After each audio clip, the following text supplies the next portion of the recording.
Convict conditioning is still one of the resources I always recommend to people who are starting out with progressive body weight training as a good way to get a feel for how do you take basic body weight exercises and make them either progressively more difficult or regress them to match whatever level of fitness that you're bringing to the table and then growing from there.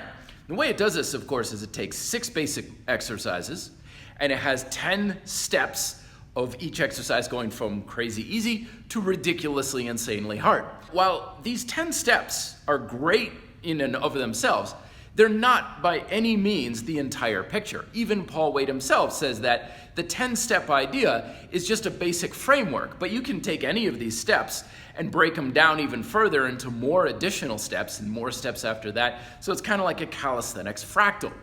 But in addition to the ways that you can break things down, there's also additional ways that you can progress or regress some of these steps and almost have little like hidden steps in convict conditioning. So in today's video, I wanted to share with you 6 of my favorite hidden steps in convict conditioning. Number 1 is narrow grip hanging leg raises or knee raises. So the knee raise series, it's a great way to build up your abs and your anterior chain, or the flexion chain as I like to call it. But a lot of it focuses on what your legs are doing. Are your legs straight? Are they bent? Are they going through a big range of motion? What are the legs doing? For good reason. That's where most of your progression is. But there's also progressive ways you can use your upper body, particularly with the hanging knee and leg raise steps. Doing this involves moving your hands closer together. When you do this, you need a little bit more strength, mobility, and stability in your back.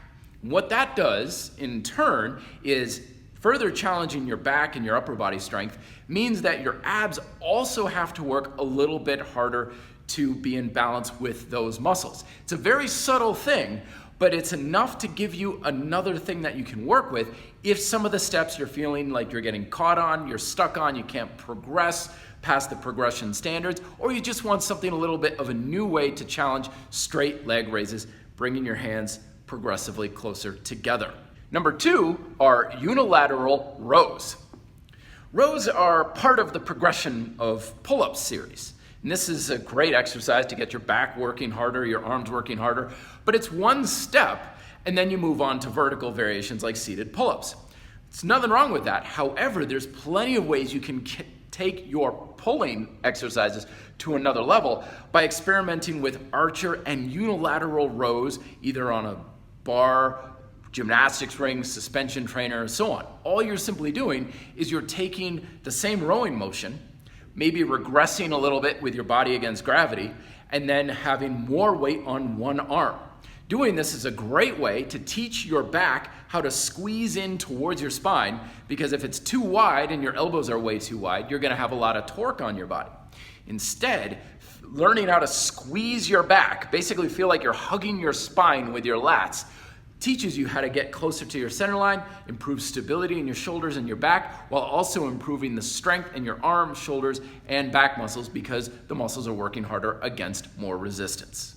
Number 3 are incline one-handed push-ups. The one-arm push-ups are usually progressed on the floor with range of motion challenges like using a medicine ball. But there's another way that you can do this if you're finding that having your body fully against gravity is a little too much for maybe a shoulder stability issue. Doing this is similar to the unilateral rows where you have your body at an angle. Something like a kitchen countertop, Smith machine bar that you can adjust the height of, or any sort of sturdy surface will work. But like with the unilateral rows, the unilateral push-ups also require a lot of squeezing inward with your lats, your chest, your shoulders to keep everything as close to your center line as possible. Doing it on incline allows you to practice this to a much higher degree because you don't have as much resistance against the hand that's working. Plus, you can get a lot more reps so you can practice that tension control that will carry over and hopefully break you past any plateaus you may be having in unilateral push-up progressions in the classical 10 steps. Number 4 is the table bridge. With the bridge progressions, you typically have your line bridges followed by like a slant bridge or reverse plank, as some people like to call it.